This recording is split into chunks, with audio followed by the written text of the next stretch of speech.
દિનેશ કુમાર પી બાબરિયા ઘેટી। નમસ્કાર દર્શક મિત્રો, આપ જોઈ રહ્યા છો આ HRPC ન્યૂઝ। હું છું સોલંકી દર્શના।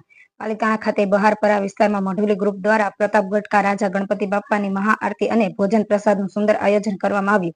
આ આયોજનમાં ડીવાયએસપી મિહિર બારૈયા સાહેબ ઉપરાંત પાલિતાણા શહેરના ભાજપ પ્રમુખ ભરતભાઈ માંડલિયા, મહામંત્રી શ્રી વિજયભાઈ ગોટી, ભાવેશભાઈ કાળોતરા, ટીબી ચેરમેન શ્રી જસાભાઈ રાઠોડ તથા યુવા ભાજપ ઉપપ્રમુખ શ્રી ભાર્ગવભાઈ ઠાકર, પાર્થભાઈ મહેતા, પિયુષભાઈ સાગઠિયા, આનંદભાઈ સાટિયા, ગોપાલભાઈ ચોસલા તેમજ સ્થાનિક આગેવાનોએ વિશાળ સંખ્યામાં હાજરી આપી હતી। Bureau report, Bhavnagar, Dinesh Kumar Babariya Gheti.